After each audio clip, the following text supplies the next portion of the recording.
The topic 11.4 is speed of sound. ठीक है, यानी अब अगर हमने अपने लास्ट टॉपिक में कहा 11.3 के अंदर that was reflection of sound कि हमारी जो स्पीड ऑफ साउंड है वो है 340 मीटर पर सेकेंड। अब अगर हम लोग मीडियम चेंज करते हैं तो वहाँ पे स्पीड ऑफ साउंड चेंज हो जाती है। ठीक है, और स्पीड ऑफ साउंड जो है बेसिकली वो क्या है, एक मैकेनिकल वेव है जिसको एक जगह से दूसरी जगह जाने के लिए मीडियम चाहिए होता है। ठीक है, अदरवाइज अगर हमारे पास वैक्यूम होगा तो हमारी आवाज़ जो है वो दूसरे तक नहीं पहुंच पाएगी। सो साउंड को ट्रांसफ़र करने के लिए ये बहुत इंपॉर्टेंट है कि कोई ना कोई मीडियम हमारे पास ज़रूर हो जिससे हम अपनी आवाज़ को दूसरे तक पहुंचा सकें और वो मीडियम के अंदर से गुजरती हुई जाए। ठीक है, और मीडियम के अंदर से कैसे पास आउट होगी, क्योंकि मीडियम के अंदर मौजूद पार्टिकल्स जो हैं हमारी साउंड प्रोड्यूस करने की वजह से डिस्टर्ब हो जाएंगे। ठीक है, और वो डिस्टर्बेंस जो आगे आगे पास होती जाएगी, इट मीन्स हमारी साउंड, हमारी एनर्जी जो है वो आगे ट्रांसफ़र हो रही है। So medium is very important for sound. ठीक है, क्योंकि साउंड एक मैकेनिकल वेव है। अब मीडियम जैसे जैसे हम डिफरेंट करते जाते हैं तो हमारे पास स्पीड डिफरेंट हो जाती है। लाइक हमारे पास मीडियम क्या क्या है, गैसेस भी हैं, ठीक है, लिक्विड्स भी हैं, सॉलिड्स भी हैं। ठीक, अब ये नहीं है कि हर मीडियम में यानी गैस में भी वही स्पीड रहे, लिक्विड्स में भी और सॉलिड्स में भी, बल्कि हमारे मीडियम चेंज करने की वजह से हमारी साउंड की स्पीड भी डिफरेंट हो जाती है। किस तरह से कि लिक्विड जो है वो 5 टाइम्स बेटर है देन गैसेस। इसका क्या मतलब है कि हमारी गैसेस के अंदर, यहाँ से आप ना समझे, आप बल्कि इस तरह से समझें कि ये लिक्विड है हमारे पास, ठीक है, उसके पार्टिकल्स क्या है, पास पास हैं। ठीक है, थोड़े पास पास होने की वजह से और इधर हम गैस ड्रॉ कर लेते हैं जिसके पार्टिकल्स बहुत दूर दूर हैं। ठीक है, अब अगर पार्टिकल्स इतने दूर हैं तो हमने जो डिस्टर्बेंस क्रिएट करवाई है साउंड के फॉर्म में उसको पास आउट करना मुश्किल हो जाएगा। ठीक है, यानी यहाँ से इस पार्टिकल को दूसरे तक जाने के लिए इतना डिस्टेंस कवर करना पड़ेगा, जबकि ये पास पास होने की वजह से जल्दी जल्दी आगे ट्रांसफ़र करवाते जाएंगे। ठीक है, और इनके पास तो इतनी एनर्जी भी नहीं होगी कि ये फ़ौरन से इधर तक चले जाएं।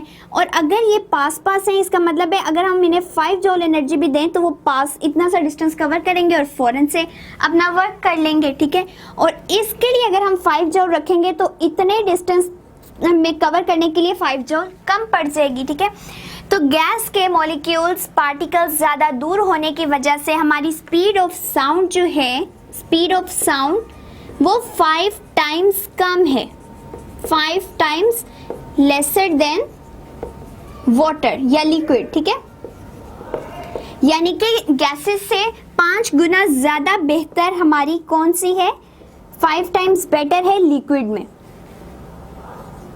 In liquid.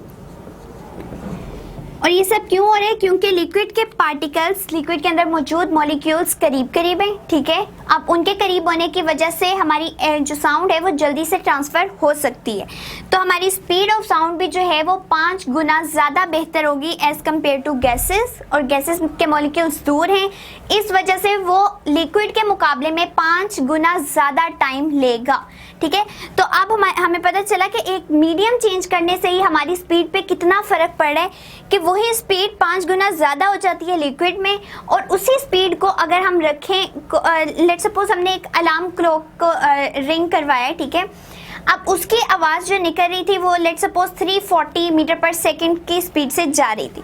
अब अगर उसको लिक्विड के अंदर से पास आउट करवाया जाए तो वो 5 गुना बेहतर रहेगी, लेकिन जैसे उसको गैस के अंदर लेके जाएंगे तो स्पीड स्लो हो जाएगी, मतलब हमें बहुत देर बाद आवाज़ सुनाई देगी। ठीक है, इसके बरक्स अगर हम लोग सॉलिड्स के अंदर आ जाएं, ठीक है, अब सॉलिड्स में क्या होता है, मॉलिक्यूल्स बहुत ही करीब होते हैं, और मॉलिक्यूल के करीब होने की वजह से 15 गुना ज़्यादा हमारी जो बेटर साउंड ट्रांसफ़र की जा सकती है, यानी speed of sound 15 times better होगी as compared to liquid and gases. ठीक है, लिक्विड और गैसेस के मुकाबले में सॉलिड में 15 गुना ज़्यादा जल्दी हमारी जो आवाज़ है वो एक जगह से दूसरी जगह ट्रांसफ़र हो सकती है, लेकिन हमारे लिक्विड में वही देखें, वही स्पीड अगर रखें तो वो 5 गुना कम हो जाती है।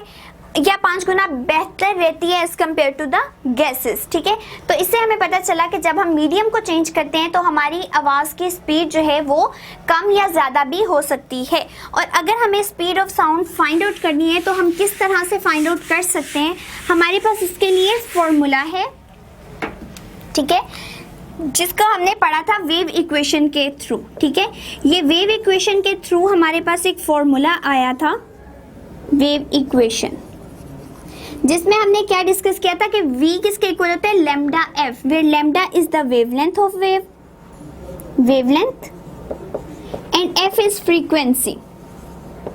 सो अगर हमें वेव की फ्रीक्वेंसी और वेवलेंथ पता होगी तो हम स्पीड फाइंड आउट कर सकते हैं, जो हमें क्या बताएगी कि अगर गैसेस में मूव करवा रहे हैं हम उसी साउंड को, तब कितनी स्पीड होगी, अगर हम लिक्विड में मूव करवा रहे हैं उसी एक वेव को, साउंड की वेव को, तब कितनी स्पीड होगी, और अगर हम सॉलिड की बात कर रहे हैं तब कितनी स्पीड होगी। सो हमारा बेसिक पर्पस यही था स्पीड ऑफ साउंड में बताने का कि मीडियम चेंज करने की वजह से हमारी साउंड की स्पीड डिफर कर जाती है एक दूसरे से, और उसको हम किस फॉर्मूले से फाइंड आउट कर सकते हैं, by wave equation, which is v is equals to lambda f। अगर हमें वेव की वेवलेंथ पता हो, फ्रीक्वेंसी पता हो, तो हम इजीली किसी भी मीडियम में साउंड की स्पीड को फाइंड आउट कर सकते हैं। देन नेक्स्ट हमारे पास आ जाता है कि measuring speed sound by echo method. अब ये तो हम लोगों ने वेव इक्वेशन के थ्रू किया ना, कि वेव को स्टडी करते हुए, वेव के डिफरेंट पैरामीटर्स को स्टडी करते हुए, यानी फ्रीक्वेंसी को, वेवलेंथ को, तब हमने speed of sound find out की। अब हम बताना चाह रहे हैं कि इको मेथड से हम किस तरह स्पीड ऑफ साउंड को फाइंड आउट कर सकते हैं। सो बेसिकली हमारे पास इको क्या था, दैट वाज रिफ्लेक्शन, ठीक है। रिफ्लेक्शन का दूसरा नाम क्या है, eco of sound. Eco of sound में हमने पढ़ा था कि हमारे पास टाइम जो था दैट वाज 0.1 सेकेंड, ठीक है। हमने क्या किया कि स्पीड हमें मालूम थी, दैट वाज v के 340 मीटर पर सेकेंड। अब हमारे पास जो थर्ड थिंग थी, डिस्टेंस, हमने वो फाइंड आउट करना था, और वो किस तरह से किया कि s is equals to V T formula लगाया। तो हमने डिस्टेंस फाइंड आउट कर लिया कि अगर स्पीड ऑफ साउंड इतनी है और इतने टाइम में रिफ्लेक्ट होकर हमारे पास वापस आ रही है तो हमारा डिस्टेंस कितना होगा। तो ये बेसिकली हमारे पास, अगर हम फॉर्मूला यूज़ करें s is equals to V T, तो ये है हमारे पास इको मेथड। तो अगर हमें speed of sound echo method से फाइंड आउट करनी है तो उसके लिए हमारे पास किस तरह से आ सकती है। सो स्पीड ऑफ साउंड या measuring of sound, measuring of sound by ecosystem।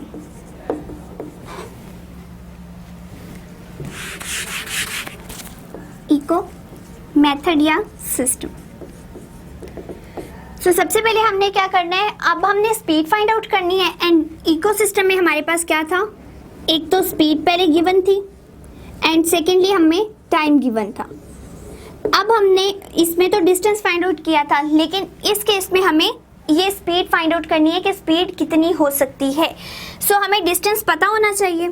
Distance find out करने के लिए हम एक मेजरिंग टेप यूज़ कर लेते हैं, मेजरिंग टेप। और मेजरिंग टेप बेसिकली क्या है, जिससे हम मेजर कर सकते हैं कोई भी चीज़ को, यानी मीटर रॉड वगैरह भी हमारे हो सकते हैं, ठीक है, जिसके ऊपर इस तरह से मीटर्स में या सेंटीमीटर्स के अंदर रीडिंग बनी होती है स्केल्स के थ्रू, तो वो क्या कहलाते हैं, हमारे measuring tape. And measuring tape हमने इसलिए यूज़ की है ताकि हम डिस्टेंस फाइंड आउट कर सकें कि हम कितने डिस्टेंस पे खड़े होंगे तो हमारी रिफ्लेक्ट होकर आवाज़ वापस आएगी। सेकेंडली हम टाइम ले रहे हैं, दैट इज़ 0.1 सेकेंड, कि इतने टाइम के अंदर हमारी रिफ्लेक्शन हो जाएगी साउंड की, फॉर रिफ्लेक्शन ऑफ साउंड। सो पहला मेथड हमने पहले तो हमने ये दो चीज़ें सिलेक्ट की कि measuring tape, and then time को फाइंड आउट कर लिया कि हम इतने टाइम पीरियड के अंदर रिफ्लेक्शन करवाना चाह रहे हैं। अब बेसिकली हमने पहला स्टेप क्या करना है, हमने एक वॉल लेनी है, ठीक है, कमरे की किसी भी वॉल के आगे खड़े होके क्लैप करना है, ठीक है, यानी तालियां बजानी। सो उससे हमारी क्या प्रोड्यूस होगी, साउंड। अब साउंड जब प्रोड्यूस करवा रहे हैं तो हमने कोई ना कोई खास डिस्टेंस रखा हुआ है, वो डिस्टेंस हम कह लेते हैं कि हमने 50 मीटर के डिस्टेंस पे हम खड़े हुए, ठीक है।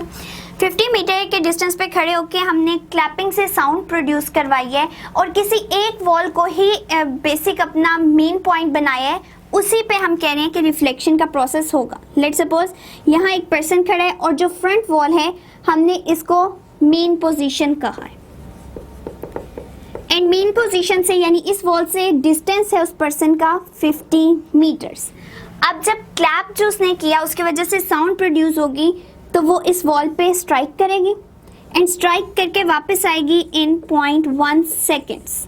ठीक है, इसका मतलब है ये पूरा डिस्टेंस कितना कवर हुआ कि आवाज़ यहाँ से गई और टकरा के वापस हम तक आई। इट मीन्स कि 50 मीटर्स पे हम खड़े थे और 50 मीटर ही वापस रिफ्लेक्शन हुई। It means 50 + 50 = 100 metre.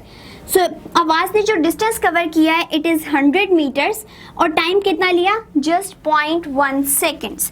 सो अब हमने क्या करना है, अब उन क्लैपिंग्स को हम लोग 10 टाइम्स करेंगे। ठीक है, 10 टाइम्स क्लैप करना है और 10 टाइम्स जब क्लैप करना है तो उसके लिए हमने टाइम नोट कर लेना है, टाइम काउंट करना है एक तो। ठीक है, डिस्टेंस हमें पता है कि हमने 50 मीटर्स ही रखना है। अब 10 टाइम क्लैप करने के बाद हमें हर क्लैप की आवाज़ सुनाई देगी और जैसे ही 10th वाली क्लैप की हमें आवाज़ वापस टकराती हुई सुनाई देगी हमने तब स्टॉप वॉच को बंद कर देना है। स्टॉप वॉच को बंद कर देंगे। ठीक है, टाइम मेजर करने के लिए हम यहाँ पे स्टॉप वॉच को यूज़ करें। अब हमने क्या करना है, हमने इकोसिस्टम से स्पीड फाइंड आउट करनी है। सो इकोसिस्टम के अकॉर्डिंग जो हमारा स्पीड फाइंड आउट करने का फॉर्मूला है दैट इज v = s/t। इस फॉर्मूला से हम लोग speed of sound find out कर सकते हैं। इट मीन्स हम जस्ट ये फॉर्मूला पुट करेंगे, जितना डिस्टेंस कवर किया होगा और जितने टाइम में कवर किया होगा दोनों को डिवाइड करेंगे तो हमारे पास डिफरेंट मीडियम में रखी हुई आवाज़ की स्पीड फाइंड आउट की जा सकती है। सो ये था हमारे पास इको मेथड जिसमें हमने मेजर करना था कि साउंड कितनी देर में ट्रैवल कर सकती है। सो उसके लिए मेजरिंग टेप ली, स्टॉप वॉच लिया टाइम फाइंड आउट करने के लिए। हमने सबसे पहले तो डिस्टेंस को बता दिया कि हम इतने डिस्टेंस पे खड़े हैं और आवाज़ रिफ्लेक्ट होकर जब वापस आएगी तो टोटल हमारा डिस्टेंस 100 मीटर हो जाएगा। एंड टाइम हमने अपनी मर्जी से सेट किया 0.1 सेकेंड। अब हमने 10 क्लैप्स की और 10 क्लैप्स के अंदर जो हमारे पास टाइम आएगा वो ऑब्वियसली डिफर कर जाएगा कि हर क्लैप 0.1 सेकेंड लेगी। तो 10 क्लैप्स को हम 0.1 सेकेंड से मल्टीप्लाई कर देंगे।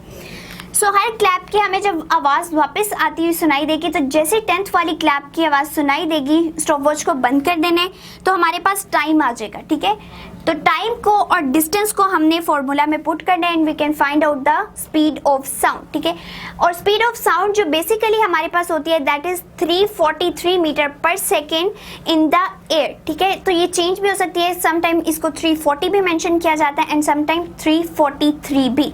सो हम लोग अगर फाइंड आउट करना चाहते हैं एग्जैक्ट वैल्यू तो इस फॉर्मूला के अकॉर्डिंग भी स्पीड ऑफ साउंड को फाइंड आउट किया जा सकता है फॉर द डिफरेंट मीडियम। सो ये था हमारा topic about the speed of sound.